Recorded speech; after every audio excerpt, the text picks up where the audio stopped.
You're listening to the Rewilding Earth podcast.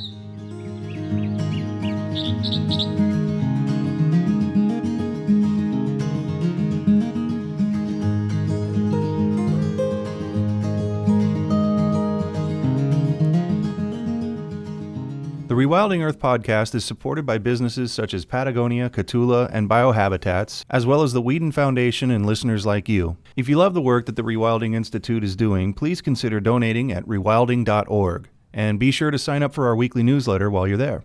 Over the last 10 years, as journalist Christopher Ketcham has journeyed around the vast public lands of the intercontinental American West, he's found much of the region degraded by private industry operating at public expense. Livestock grazing, logging, oil and gas drilling, mass industrial tourism, activities that taken together are ruining habitat for wild flora and fauna and compromising the ecological integrity and long-term future of our great commons. Christopher is an investigative journalist who has written for dozens of publications, including the New York Times, Harper's, National Geographic, and the New Republic. He's reported widely from the American West for more than a decade. His book is a product of those years in the last wild places. The takeaway is that our public lands are being mismanaged. They aren't properly regulated. The federal land management agencies are, in fact, corrupted and captured by the very industries that they're supposed to be regulating. So we're talking everything from the timber industry to oil and gas to hard rock mining to off-road vehicles to livestock. Livestock is a huge issue on the public lands. In addition, I think there's a problem with recreation, mass industrial tourism, which is also not properly regulated. So why did I write the book? Because I've traveled. I spent a lot of time in the public lands of the American West. I've traveled all around and seen what's happening to our lands, and spent a lot of time with ecologists and biologists, who are really the only people I trust on the public domain, because they are the ones who have the training and the eyes to see the ecological devastation, the depauperate state of our public lands. The wiping out of native biodiversity, the wiping out of native plants and native animals. Seeing all this devastation, I figured, something needs to be written about it, and written about in such a way that that doesn't pretend that this is a partisan issue of Democrat versus Republican, but instead looks at it as a if you will, a civilizational issue, a civilization in which we are trapped, which is capitalist growth maniac rapacity. And the public lands are being, rapaciously consumed to satisfy capitalism and satisfy growth. And capitalist growth continues regardless of whether it's a Democrat pulling the levers or Republican pulling the levers. Yeah, that's why I wrote the book. The early reviews for your book, comparisons to Edward Abbey, certainly not a bad comparison, but Ed was talking about stuff exactly like this so long ago, and you even have references to several others who came before Ed, whose writing sounded an awful lot like yours, which is hard hitting, and it's not pulling any punches at all. And it's been a long time since all of that. What do you think about the fact that you and I are having yet again this kind of conversation about public lands after all of the work and the billions of dollars that have been raised supposedly in service of rectifying these issues with BLM and the Forest Service and livestock grazing and all of the stuff that you talk about? What do you think about the fact that we're still having this conversation as if it's not improved one iota? Well, it's not as if. It hasn't improved. That's the thing about it. I mean, there have been some improvements. There is, for example, a reduction in the total board feet logged on the national forests. Nonetheless, the logging that goes on in the national forest should not be happening. It's our public lands. These are lands that should be conserved for the other than human. And that's central to my argument. Now, why are we still having this argument? And why are these problems persisting? Because we live in a society and a culture that views the non-human as expendable for our aggrandizement. That's it in a nutshell. The capitalist system is based on a essential loathing of the natural world, and that loathing turns into exploitation.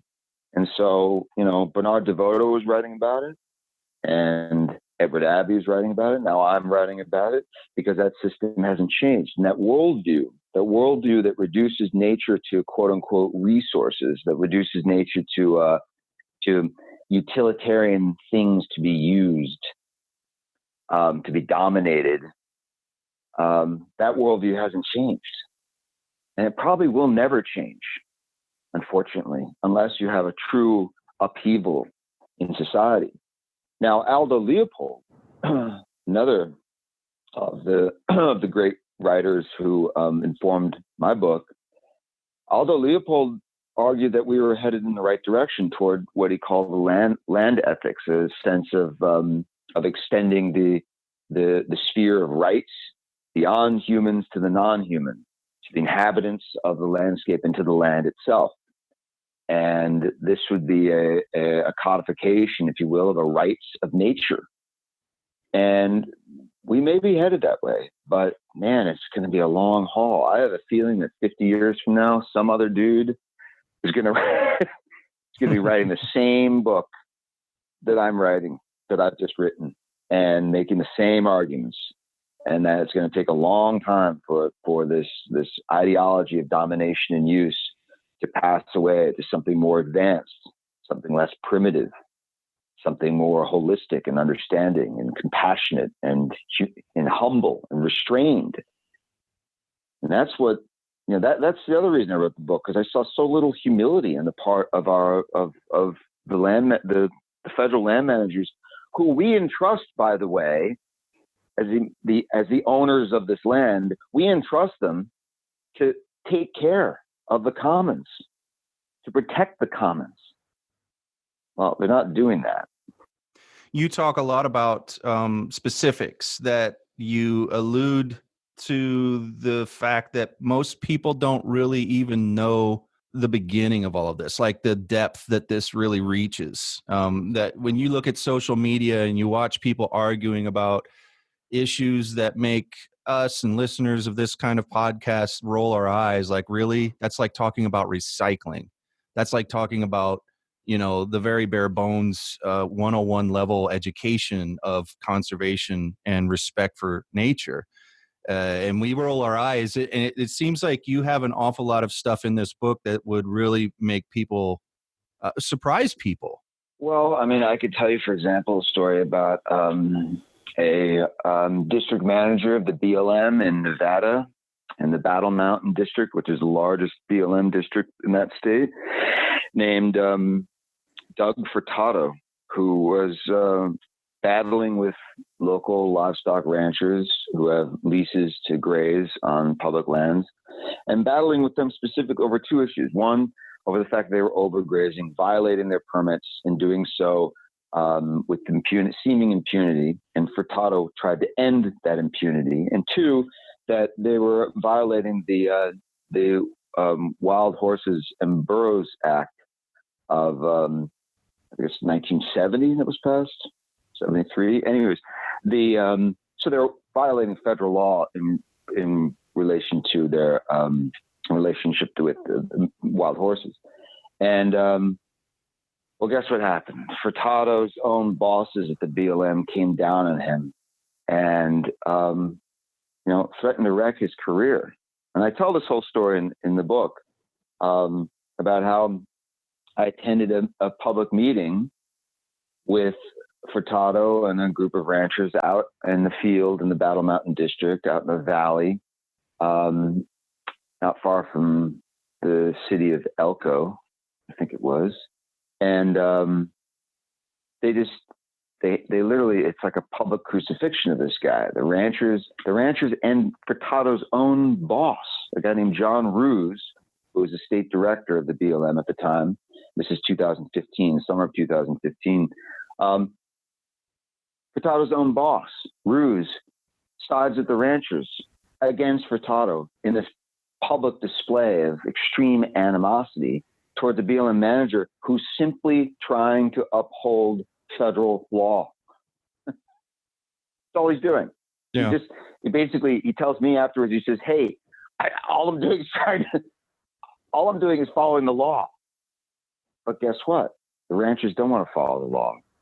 And the people who are captured by the ranchers, in this case, Furtado's own boss, John Ruse, do not want to follow the law either. So, those are the kind of stories that I tell. And they're rampant. They're all over the place in the public lands.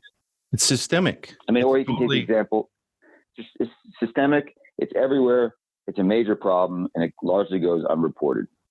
How do we get people to even understand? Because the issues that they like us talking about are they don't like us talking about any issues, but they don't mind that we stick around the fringes because nobody really is having this conversation, on a public platform. This is stuff that we all talk about at conferences and, and things like that, the people who know about these things, but it doesn't get out there. I mean, and that's one of the reasons that I'm so hopeful that your book sells 5 million copies, because I want people to know these things. I know you want people to know these things. And I think in the knowing of it, people might become a little bit more, not militant, but, just a little bit more active than they are. I mean, this is not a petition campaign. This is not a letter writing campaign. That might be some part of a big push, but there's just no big push right now around the real issues that you talk about in the book. Yeah, I think militant is actually the right word. I think a level of militancy with regard to defending the public lands with the laws that we have in place, the very powerful laws that we have in place, is in fact the right way to go. And that we, the public, need to stand up in outrage at what is being done to our land. Now, like I said, we have the laws. We have the Endangered Species Act. We have the National Environmental Policy Act. We have the Federal Land Policy Management Act. We have myriad laws, the Clean Air and Clean Water Acts, et cetera, et cetera. They can be used. They have draconian teeth if the regulators decide to apply the teeth. But that's the problem. They're not using these powerful laws in the way that they should be used. I mean, take, for example, the Endangered Species Act. All across the public lands, there are endangered species that, if protected under the ESA, those protections would shut down extractive industry overnight. Be over. Goodbye. But no, that's not what we're doing with the ESA. We soft pedal it, and we diminish the threat to the species using nefarious, or rather using language that's tricky and deceptive and basically designed to manipulate the public into thinking that things are better for these endangered species than they really are. So the larger point being that, yes, outrage and militancy, I think, are a valid response to what's going on the public lands. And I tried to channel my own outrage into this book to communicate it to the public so that we can all get in on this thing together and remember that it is our land. We need to make decisions about this land together, collectively.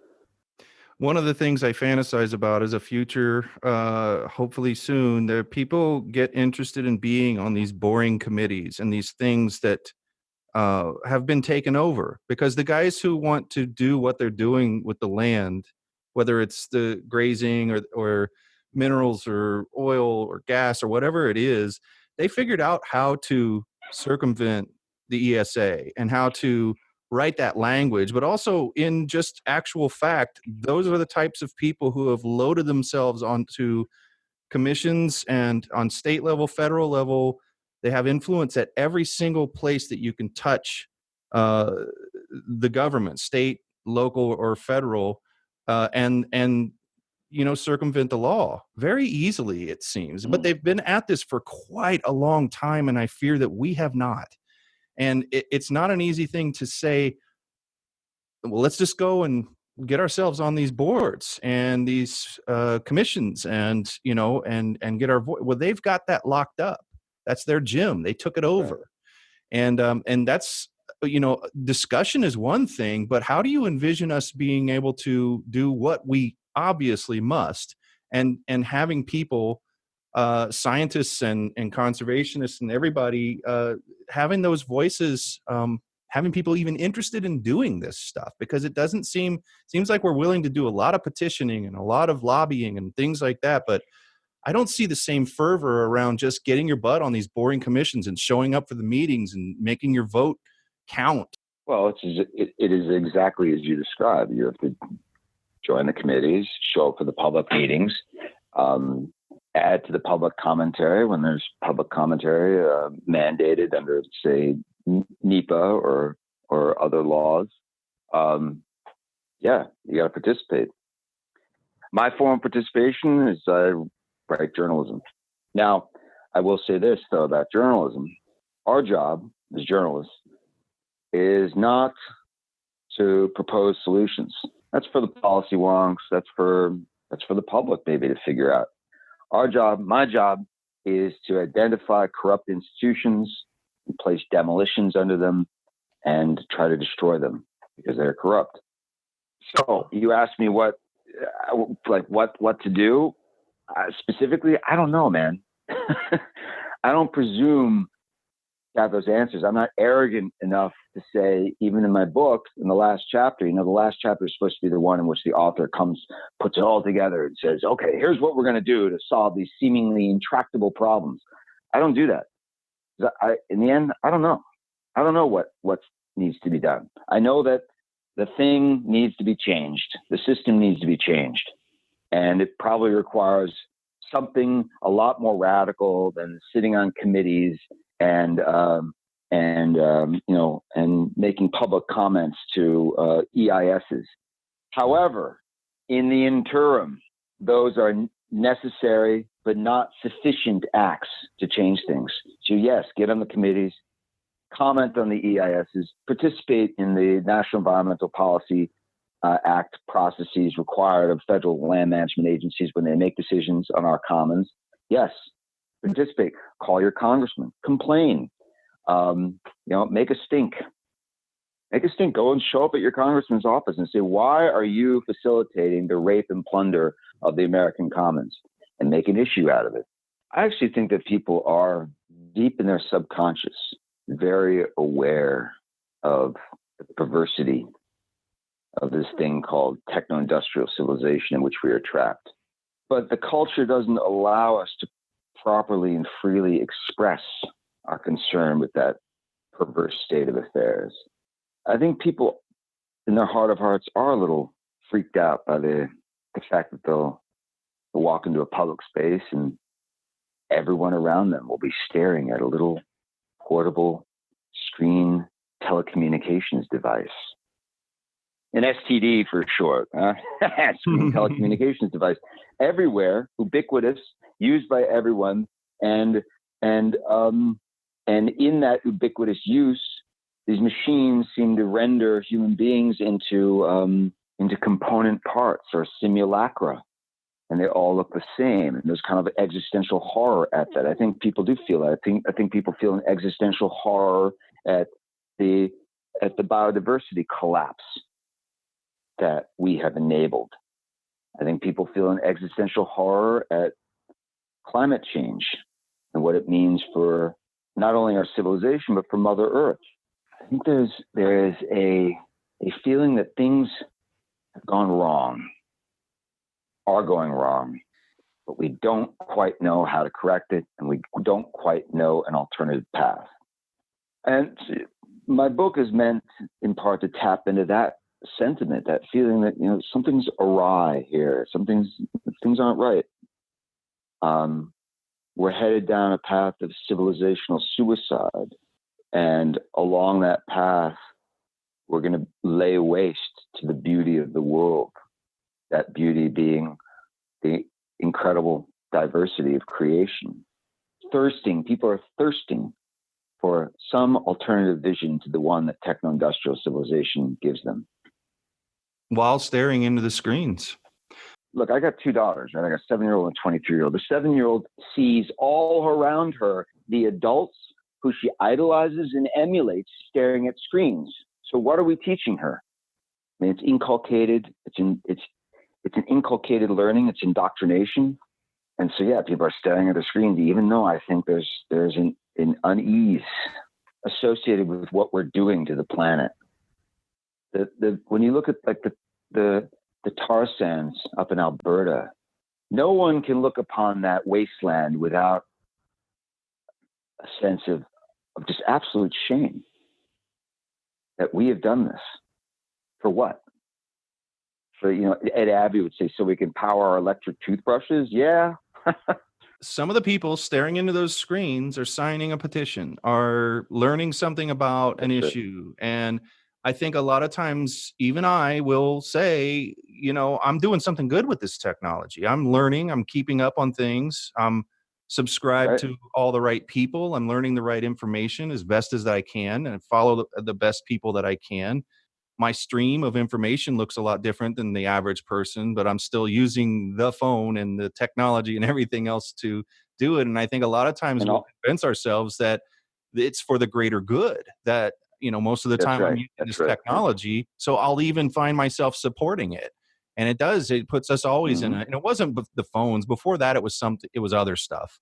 We always had this conservationist guilt of driving places because we have to go places to howl for wolves to make sure they're not in the place that we're trying to reintroduce them under the Endangered Species Act regulations. And we had to drive to those places. We couldn't walk.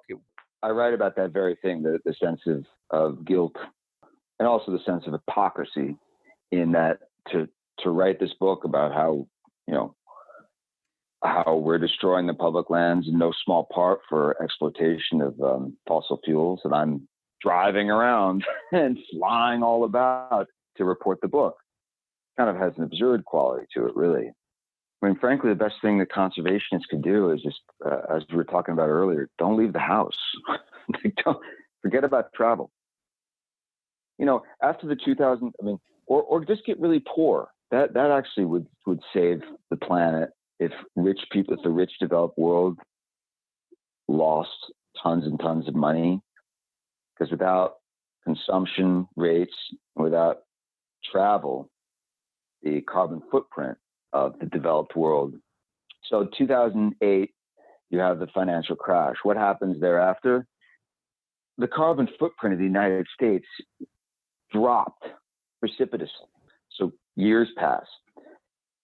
Studies appear that basically state or assert that, this is due to natural gas. No, it was in fact due to the Great Recession. People had no money. There was a lot less travel. There was a lot less consumption. Ergo, carbon footprint drops. So, we talk about the public lands, for example, an alternative to the extractive economy in the public lands being the recreation economy, right? Well, the recreation economy is enormously energy intensive, enormously wasteful, and enormously consumptive. So how can the conservation community in particular, green groups, large and small, claim that recreation is a true alternative to extractive industry, when in fact it depends on the very armatures of the extractive industry for it to proceed? So we do all that driving, we do all that flying, we do all that consuming, because there's lots of consumption involved in recreation. I mean, all the gear that you purchase, the RV or the ATV or the Jeep, and then you go out to restaurants a lot, and then you buy all sorts of silly trinkets at the national park shop, and then you buy more junk at the local, the gateway community that abuts the park. So Moab, for example, Moab, Utah, that abuts Arches National Park, or West Yellowstone that abuts Yellowstone National Park. Are these really alternatives, truly sustainable green alternatives in terms of the use of the public lands? No, they are not. Let's stop kidding ourselves. There's no small irony in the fact that if you are in an organization that's fighting for wolves and you're fighting against hunting of some kind, and you use this argument that we've all heard, if we show up and we'll use the numbers for recreation to prove our point, that recreationists have spent this many millions or billions of dollars in this area. And if we boycott, if we get together, we'll shut your state down, or we'll shut that little abutment town down, or whatever else. I mean, it's really weird when we use those arguments, and it's like, wait a minute, those numbers you're quoting are horrible numbers too, because they encompass everything that you just talked about. Mm-hmm. Well, they represent a gigantic ecological footprint. Again, it comes down to capitalism. If we're gonna save the public lands from spoliation, then we got to confront capitalism in all its forms. The recreation industry is another expression of obnoxious capitalism. But we don't like to call it that because it's convenient to find some seeming alternative to extractive industry. It's good for fundraising. It's good for it's a seemingly meaningful fulcrum, as you just described, to alter the behaviors of or alter the policies that, say, affect wildlife that draw mass industrial tourists. So wolves in Yellowstone, to take one example. I mean, however, even with recreation, we don't see the value of wildlife in itself and for itself. Its intrinsic value. What about all that wildlife that no one cares about, that doesn't attract the gigantic crowds, and doesn't attract all the money associated with the gigantic crowds and all the consumption and the travel? Like, for example, the endangered sage grouse of the steppe. You know, until recently, a little known bird, but beautiful, especially if you're a bird lover like I am. Who cares about the sage grouse if it doesn't, if we can't monetize it in some fashion, right? And therein lies the the trap of markets and of market fundamentalism inherent to capitalism. If everything has to be measured by monetary value, we will never save the natural world from plunder. There's always going to be some use of it that we can invent. And there's always going to be some part of nature that has no use and can't be monetized, and therefore will not have any market value. So what do we do with that? We junk it. But that's not an advanced, progressive vision of the public lands, nor of the natural world as a whole. It's a primitive, stupid, benighted vision. The first line was really interesting to me in chapter 19. I find that interviewing conservation biologists is terribly dispiriting. What did you mean by that? Well, conservation biologists generally, have a pretty dim view of humanity, in that they, or at least techno-industrial humanity, in that they spend so much of their lives watching species they love crushed under the machine of economic growth. So given the late hour of our modernity, in which we are crushing lots and lots of living things beloved of these conservation biologists, they're in a state of despair. And so that's why I was saying that conversations with them is very dispiriting. They will tell you that things are bad. They're really bad.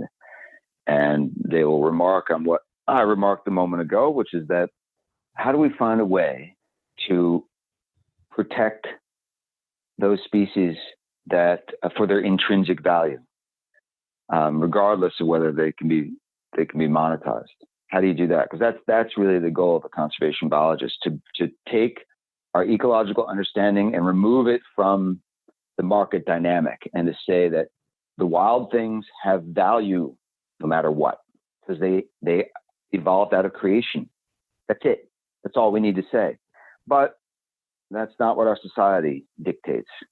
So we're facing the wrong direction. When you look at a tree frog, most people are just like, they don't have the same response as you and I do. When you see something beautiful, just and common, not the charismatic megafauna, as Michael Soule would call them, but well, fundamentally, it comes down to the ideological structures of anthropocentrism. And I write about this in an essay for Powell's, the bookseller there in Oregon. They asked me to write a little something about my book or excerpt my book, and I decided to write about, get this, Judeo-Christianity, the Judeo-Christian value system. Now, there's a great essay that began as a lecture by a medieval historian of the Middle Ages named Lynn White Jr., which was presented in 1966. And in this lecture, Lynn White describes Christianity, the Judeo-Christian value system, as the, quote, the most anthropocentric religion the world has ever seen. And he posits that Western civilization, being the heir to Judeo-Christian values, has never truly escaped that set of values, that we are heirs to Christianity. Even among those who say, nah, man, I'm an atheist. Well, according to White, I think he's correct, our whole techno-scientific system of thought arises in the late Middle Ages through the Renaissance and into the modern age of discovery. And that's all basically born out of the Christian worldview. So anthropocentrism is a problem. We're all trained to think of Homo sapiens as the godlike species on Earth, as the great arbiter of all things. Our pleasure and our concerns, our needs are higher than the tree frogs, than the oaks or the aspens or the beech or the birch or the grizzly bear or the sage grouse. You know, we are the chosen ones, and we lord over all the earth. It's hard to. I mean, when you have a whole civilization that teaches you that value system, it's pretty hard to escape it. Here's an example. Yesterday, I live up in the Catskill Mountains. I'm reading. It's late at night. There's one light on. The bugs are all gathered around. And some crazy insect, right? A beetle of some kind, big, beautiful, translucent blue beetle lands on my book. And without a thought, man, I flick it. Now, can you imagine the suffering and pain that I inflicted on that little beetle simply because it was annoying me? It was crawling on the page where I was writing, and because the page was reflecting the light under which I was reading, and it was attracted to the light. Naturally so. And what do? I just I didn't smash it, but I flicked it, man.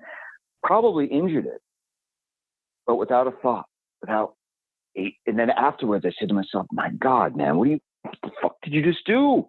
That's a beetle. It's a beautiful beetle. And just because he was crawling on your page, man. So, we're all trapped in that thinking.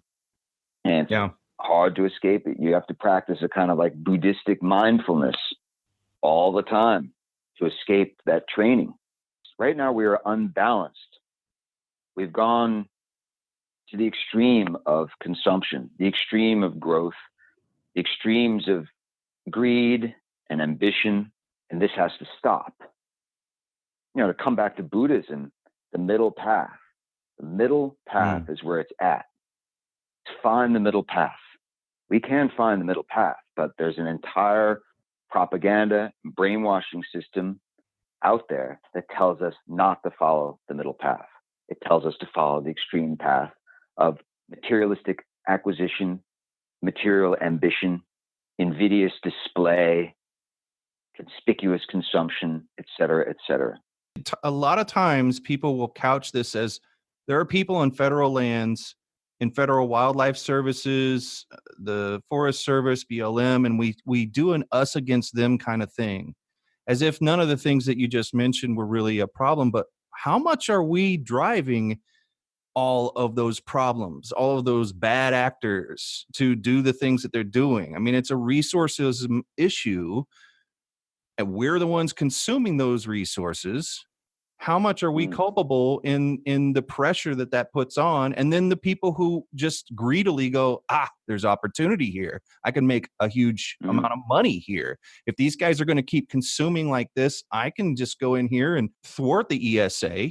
I got my buddies on the inside and I can make some big bucks. I mean, if we did the middle way more often, how much would some of that be mitigated just by people turning towards something much more simple of a life than we live on average today? I assume things would be better. And yes, you're right. We are culpable in the resource extraction that goes on in the public lands as long as we're consuming those resources. Absolutely. Are we culpable, however, for the neglect of ecosystem health?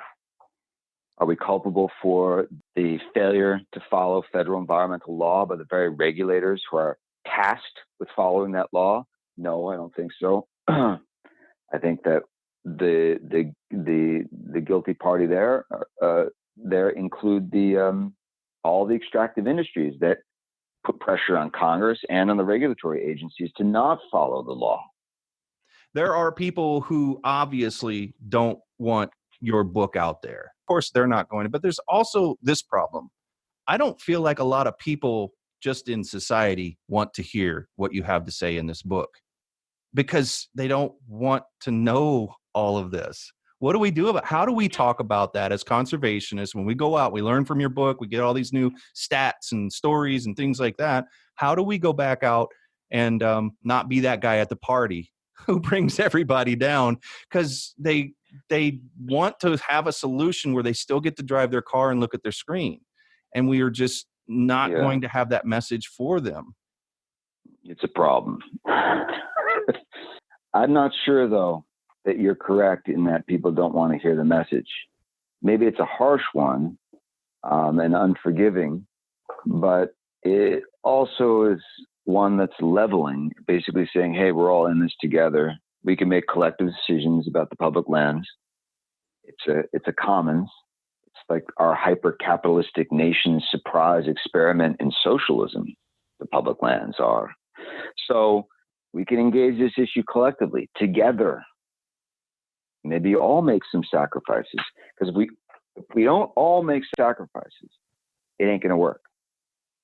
So it can't be like, hey, the 99%, you guys need to, you're going to pay carbon taxes. You're going to curtail your consumption. You're going to become poorer.